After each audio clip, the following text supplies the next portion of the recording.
Hi, Marji Messer here. We are getting together for Marji's Mic podcast, our second foray into podcast land. And I'm here with Kobe Teal, my friend Kobe, Hi. and Rick and Monique Haffey. Present. Hey, Rick. Hello, Lovely Margie. wife, Monique. Hello there. And we just like to bring you up to snuff on what's going on this week, the week of Thanksgiving and Las Cruces. So, how about you, Rick? Why don't you let the listeners know how you and I met? Okay.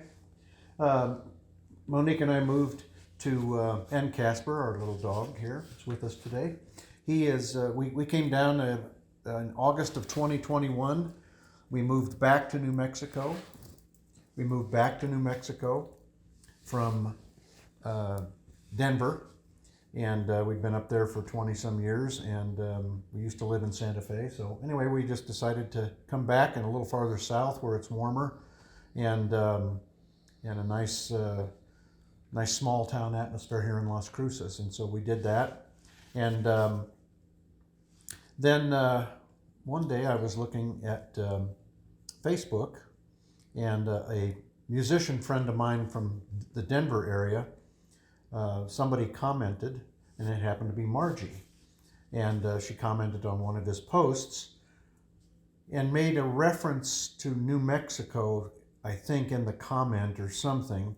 And so I checked her profile and saw that she was living in Las Cruces. And so, being a musician type and just looking for other artistic types to connect with, I sent her a friend request.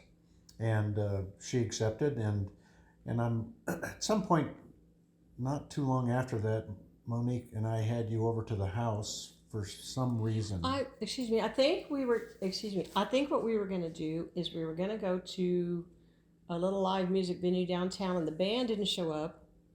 And I called you before I met you, and I said, well, that's not going to work. Why don't you just come over to my house, bring your beverage of choice, and you came over here, remember? Is that what we did? Yes, yeah, that's correct. It was in January, I think, this past year. December, actually. It was still Christmas time. Was it? Yeah. I remember you had Christmas decorations. Well, I sometimes don't take him up till spring because I'm lazy. And when was I abducted by aliens? The minute you came back to New Mexico, Okay. I think. All right. That's okay. So that's basically it. And we- I think what it was that I think the thing that I noted somehow was that you had been a jazz singer or something, or when we connected, you saw that I was a guitar player, Yeah. and your talents tend to run towards jazz, which my guitar playing is not really in that wheelhouse, but there were some connections, some dots to connect there, and so we just started hanging out and then kind of got involved in a previous idea with that you and Kobe had been working on for a while about a possible video series for YouTube. Yeah. And, well, everybody's got a video presence out there nowadays, and Kobe and I were talking about 4 years ago. Well, let's do a music video, and there is a lot of movable parts. You need musicians, and I'm just not the kind. I really like live musicians. It's no fun to sing by yourself, even with a band in the box. I've done that for recording purposes, or also just learning purposes. You have got your metronome, but live musicians are the way to go. And so I was looking for guitar players or a lead player, a piano player, and and Rick, I want to interject. I think this is interesting. He has a collection of how many guitars? 50 down from 70. Now there's a story. I mean, I could be very obsessed, but is this something that started when you were a child, or whenever you get a lot of money, you just couldn't help? You had to get a new guitar, and how did you do it? Did you go out and buy at pawn shops, or did you? How do you acquire that many guitars? I guess is what I'm trying to get at. Sounds like you turned into a jukebox hero or some other song that sounds like. Well, I Hero. tell you, I started. Seriously. I am old enough that I was a Beatles and Elvis nut back in the day, and pretty much. And I was watching as a little kid. I was watching the Beatles on Ed Sullivan the first time they appeared. Oh, me too. And so, which is not particularly unique, I guess, because it was a worldwide event. I suppose the only way you could put it. But, I think that the image of John Lennon at the microphone astride his Rickenbacker 325 made me want to be a rock star. I was in a musical, there was a lot of music around when I was a kid, so I grew up with that. And I had some leanings that way. In terms of the guitar, the first guitar I got was, I think I was 10 or 11 years old. And my parents, they bought me what was then the cheap stuff made in Japan. It was at Walgreens, and I wanted an electric guitar, and they were selling them of all places at Sears and Walgreens. It was a big thing. So in addition to Beatlemania, it was also, everybody wanted to start a band. Everybody wanted to have an electric guitar. It was like a movement. And have those haircuts. Yes, that's true. Everybody had the bowl haircut. Which I couldn't get that either. I had my head shaved a lot. I always wanted, I always wanted long hair like a Beatle, but I never got that. But anyway, so they bought me for Christmas. They bought me an electric guitar from Walgreens, and that a few years later went by the wayside. But I didn't really start. I started teaching myself how to play in college. So my first purchase was from a pawn shop in Lincoln, Nebraska, and it was an old '60s Silvertone hollow body electric guitar, and which I had 2 or 3 guitars before I left for California, left college and went to California, and I ended up having to pawn some of those guitars for rent or something, and I never got a chance to go back for them. So I think the oldest guitar I have was something I bought when I was in Los Angeles, probably in about 1979. I still have that acoustic guitar. So it wasn't really a collection obsession. It was more of a thing where I just over time, starting around 1979 or 1980, I started acquiring guitars, and they're easier to acquire than they are to get rid of. Oh, is that right? Yes, at least for me. And so over time... You mean you get attached to them? You get attached. They all have a different sound and personality. So over time, I just collected them and probably started acquiring more of them when I became a working musician. When you said something about jazz and whatever, jazz is American music. Certainly the Beatles were English, but they changed the American way of listening to things, and everything it's just all music. It's all good to me. But you have this one guitar that I love because my dad was a guitar player, and it's just got that beautiful 1930s tone to it. It's so rich. And Rick, what is the name of that guitar? And did you say it was built in 1939 or something? 37. 37. It's got the fattest, most beautiful, romantic tone. Yeah. It makes me want to learn to play the guitar, and I've never had any patience with that concept.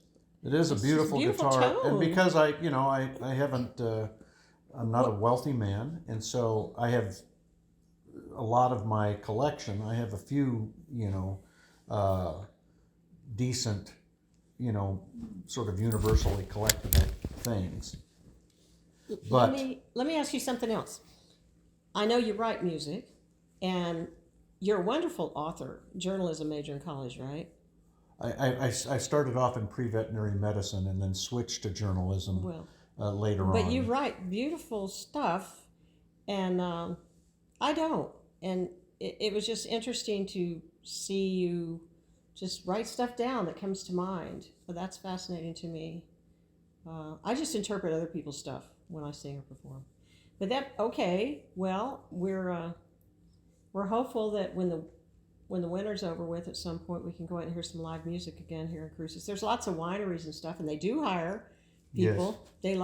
They like those pickers and grinners and. I almost brought that old guitar with me. By the way, that's called the Marvel Deluxe. I was going to ask you, what is the brand? It was made by the Harmony Company of Chicago, Illinois, which was the first, cheap guitars, and they also made them for Sears and Montgomery Wards and things like that. So it was many musicians.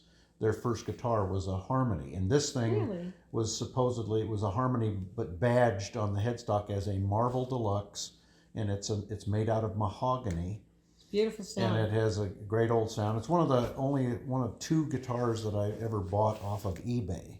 Well, maybe one of these days you can bring it over and we can do some music and the audience can hear it. Something to look forward to. Definitely. Yeah. Go ahead. I don't know a lot about guitars, but so trying to think about how to say this.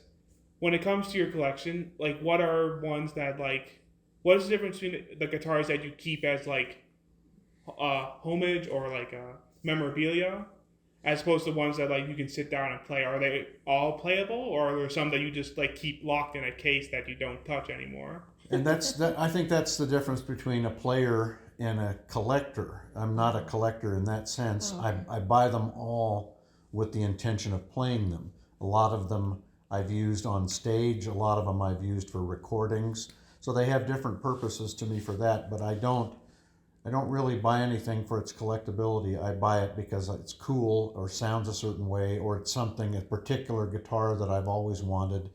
Some of it is in service to that first guitar that I bought and then pawned, because it was such a cool. I bought it for $65, and that guitar is probably worth about $1,500 today. Not a lot as far as collectible guitars, but for that particular model, which was on the low end of pricing, it was a really well-made guitar, and I really upset that I didn't keep it. Yeah. There's always a loss. Let me ask you this. I heard this for the first time since I met you. This phrase called what is it?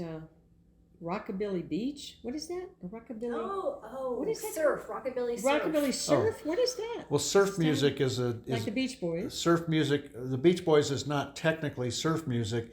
What people refer to as surf music is usually heavily reverbed instrumentals, like the Ventures. I loved it as a Dwayne kid. Eddy. I loved it. I couldn't sit still. I'd jump up and and so dance all over the. And it's part of the palette of Americana, and so a lot of that roots music I feel is connected. Classic country, classic rock and roll, and in fact, you had mentioned that the Beatles, started the British invasion, as they call it. However, the Beatles were heavily influenced by American rockabilly and country music. They were big Buck Owens fans. Yeah. And a lot of their stuff, if you sat down and listened to it, I can tell you which ones are almost directly a country song. It's just guys from Liverpool singing the lyrics. Their harmonies are definitely country based. Everly Brothers, they were Everly Brothers nuts, and that's really why we have the particular great harmonies. There was a little bit of luck involved because John and Paul their voices just matched so well, and George's as well. They sounded so great together, but they were really trying to, like a lot of people, trying to emulate the Everly Brothers. And like a lot of things, it's sort of like people influenced by stuff, and then it comes out, filtered through somebody else's genius, comes out in a different way. Right. Do you think, Rick, while you're here, you're going to try to put a band like that together again? I don't know. I'm not sure. People keep asking me that. Well, we're wondering. And, people want to know. I got this project that I'm working on with this gal in this town. This diva woman. And so... Whoa, let's don't name names. Let's take the high road. But I heard she's a real pill to work with. But anyway, so there's, it's... The thing about it is that live music it's been tremendous fun, and you get to do things, as you know, you get to have moments that lots of people never get to have. You get to own an audience, and when it's really working well, there's just nothing like it. It's a total joy. You're almost like levitating. Not almost, yeah. So I think I liken it to, I'm very conservative when it comes to drugs. I've seen it. People, have gone by the wayside when you travel around in the music industry, and it's just tragic. But I liken music to the best drug there is. It'll take you way out there, but it'll bring you back safe every time. Yeah, it's wonderful, and it's a good thing. I think, like animals, for kids, every child should learn something about music. Absolutely. It keeps you out of mischief and keeps you engaged. And apparently now they have all these. They have scientific proof that it helps your performance in school. And as you get older, I mean, the people that are hanging on their memories, are the ones that related to music when they were young and still pursue music, whether they're listening or playing an instrument. Look at Tony Bennett, God bless him. He performed to the bitter end and was sharp as a tack until the doctors said, it's not safe for you. We don't want you to fall down on stage and hurt Glenn yourself. Campbell, same thing. He could barely Amazing. remember anything But except when he the opened lyrics his to his mouth, song. I was a huge Glenn Campbell fan. Tremendous performer. God, what a and, gorgeous And he was man. part of the Wrecking Crew. I know. Before that, he was a sought after. He was in the Studio musician. He worked with the Beach Boys Right. and all kinds of people. Amazing man. Before he took off on his own. But toward your question of whether or not I'm going to start a band, it's a labor of love for most people, and deservedly so. But it's not very it's Not very lucrative. It's not very lucrative typically, and there's not a tremendous amount of opportunity. People don't make any more money as live musicians really than they did in the 1970s, 50 years ago. It's true. I know. I'm thinking if we can pursue this technology, it'd be nice to do some live recording here in Las Cruces. Kobe and I were talking about that. Yeah. And feature you and your guitar and maybe backup singers on the show and just it's. Did you so, just look at my wife as a backup singer? She should never be in the background. She's so drop dead gorgeous. She's it's Thank true. you, Margie. You're welcome. We'll get her some go-go boots. Well, that's the other thing. Comedy, anything for a laugh. Oh boy, I'm working on my comedic skills. It's just so important these days to lighten up and laugh. We've had such a tough go of it. Now, something else that we do to lighten up and laugh is that we eat. Yeah. And speaking of eating, in a few days, a good chunk of people will be eating a lot, and then putting whatever's left in their fridge to eat a lot the next day and the day after. The beginning of the feasting season. Exactly. Turkey Day. Thanksgiving's coming up, and since we all have a thing here for food and cooking, what are some favorite dishes that we like to eat for Thanksgiving? Well, you guys both mentioned something today before we got this cranked up that I've never heard about before, something called scalloped corn. It's a Midwestern thing, but Kobe's from New York. So I don't know, and I'm from Texas and New Mexico, and I never, corn's a big deal out here, corn tortillas, but I've never heard of scalloped corn. So learn something new every day. I don't know where, that's one of those things that's, I didn't realize till I got older that a lot of, my mother grew up between Omaha and also the Ozarks in Missouri. And it was Depression era stuff and very, hillbilly-like existence. And so my mother was very good at things like, certain dishes, ham and beans and cornbread, Oh, yeah. Various casseroles and things like that. And I've come to find out much later in my life, I sort of realized I grew up with a fair amount of soul food in my diet that I didn't know about. I'm like, well, this is just ham hocks and beans. Ham and beans, and then my mom would make cornbread with it, and it's like, well, that's soul food. I mean, in a lot of ways, and it's just, for me, it was just one of the. I think regional cooking is just whatever's available. That's worldwide. Very much certain so. regions of France, they sneer at the other people's favorites because they can't get that stuff. Yeah. So. But scalloped corn was one of barbecue. those. When I went to San Antonio last month and I got off the plane, the whole place reeked like barbecue. I'm like, okay, this is a huge city and they're still eating that barbecue. Yeah. Yeah, if they can. I don't know. I don't have any favorites. I do have a pie that I'm going to make for friends called buttermilk pie, and it's a southern recipe. And I was stupefied when I made it last year and the year before and gave it to the mailman. Nobody had ever heard of it. I've never heard of It's just pie. I haven't either. It's like a custard, but it's got a crust because when you bake it, I call it a poor woman's creme brulee because the top crusts up, and it's just buttermilk and eggs and sugar and vanilla and nutmeg, and it's good. And it's even better the next day for breakfast, cold from the fridge. So that's like my traditional thing I'm going to do. So you guys are probably going to get a pie. Maybe not this week. I won't get it done this week. One of my favorite things to do for Thanksgiving is not only getting the turkey for Thanksgiving dinner, the big one you carve up, but the next day having slices of it for nice hot turkey sandwiches with the gravy afterwards. Putting that and some stuffing with the gravy on it as well on the side. That in itself is its own it's a feast. good meal. It's good. I'm going to do turkey frenchiladas. And for those of you that don't know what frenchiladas are, they're enchiladas but with crepes instead of tortillas.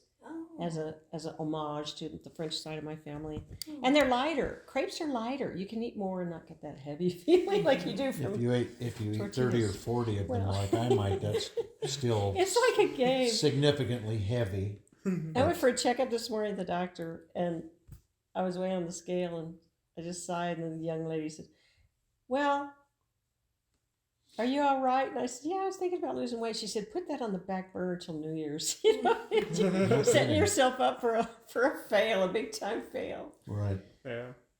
Well, this is fun, isn't it? Kind of just hang out and talk, and hopefully next time we can get some music going on in the house. I don't know. Well, Kobe's a good moderator. Have you any questions for my guests? I mean, Let's talk about Monique. She's an artist, and I don't know. Maybe we should have a whole. I think we should have a whole podcast about her. I think so too. I think her art is very visual and beautiful looking. And It's personally, unique. if I were to do the podcast with her, I'd love to be able to go to her house and take some pictures of it so we can show the people who are listening. Oh, that's so sweet. That'd be great to do sometime. Yeah. Yeah. Yeah, if that's okay. Well, with you. I do have one thing to add to the guitar conversation. Sure. As a wife, I've had to make peace with the guitars.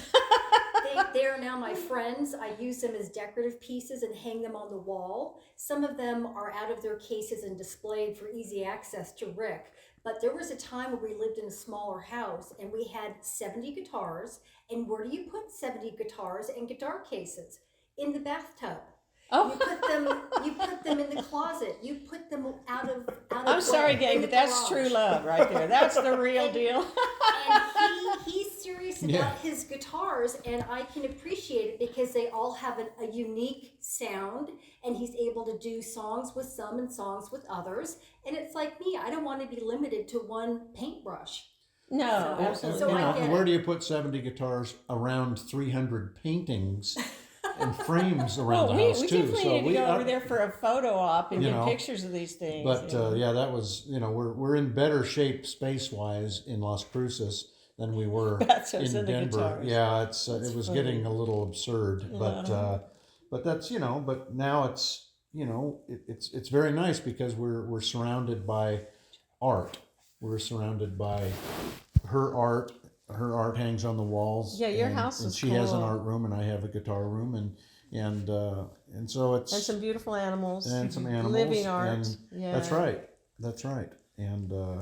And so far we haven't had to hang them on the walls. So, You better behave, Casper. Santa Claus is coming to town. You know what? Asking this, seeing as one's an artist and one loves guitars, have you guys ever collaborated on that? Like You having drive a guitar. having Monique paint a guitar? Yes. absolutely. Yes, Oh. you want to get that a picture. I have. I actually have a couple more blank canvases, blank guitar canvases. So I'm waiting to get some inspiration and see what direction I want to go. But the last guitar I did, it was an acrylic paint pour, and it was really bright and colorful and kind of kitschy looking. So I decided to display it in my living room, and there's where it sits. It's wonderful. I'll definitely want to get a picture of that at the show. That's It's good. beautiful. I should mention that I do not include the blank canvas guitars in my number of 50 guitars. Those are all the guitars that I have in my collection are playable. The ones that she's painting on are guitars that I picked up specifically for that purpose for her to Yeah, paint. and I take Yeah. the strings off and I put a primer down and Yeah. make it a canvas that I can work with. Yes. So they can either be painted on or El Kabonged over a husband who brings too many more guitars into the house. El Cabong? El Kabong. El Kabong. That was a. Is that Spanish? What is that? It was a cartoon. It was like Oh. a Looney. It was like a Looney Tune. It was actually Hanna-Barbera. Yeah. Bashed over Hanna-Barbera. the head. And it was okay. Quick Draw McGraw. Okay, I remember him. Yeah, and he was a horse, and he played guitar, and he would occasionally have to smash a bad guy over the head, and that was called El Kabong. Yeah. It Hey. was like El Zorro when he had like the black mask Yeah, on. yeah. That it's- reminds me of a scene from one of my favorite movies, Roman Holiday with Audrey Hepburn. There's a scene in there where the press are chasing the paparazzi, are chasing her all around Rome, and she has to escape, and she grabbed a guitar and hit one of them over the head and jumped in the water. And Audrey looked fabulous and elegant doing all of that. It's like, how did you do that? Was Well, that they- that famous fountain? What was it? Not at the Trevi. I don't know Trevi where Fountain. they were, but Gregory Peck Gregory they Peck. jumped in the water, and man, it was just Was Laughing it their Roman fool- Holiday? Roman Yeah. Holiday. And she was only like 19. She won an Oscar, Mhm. her first movie. Well, That's you know, real talent. I those mean. things are called axes, so I'm sure they have Axes, yeah. some uses like that. Oh, But yeah, I think we definitely had a fun time recording today. yeah, I did. Yeah, and hopefully it's informative. You guys have a safe and happy holiday. And Kobe wanted to add something about please log in. Let us go ahead, do your Yeah. thing. He does it better than me. Don't forget to like and subscribe to the YouTube channel, and also if you want, follow Margie on her Facebook page. That's starting to grow, and definitely people are wanting to interact there a lot more too.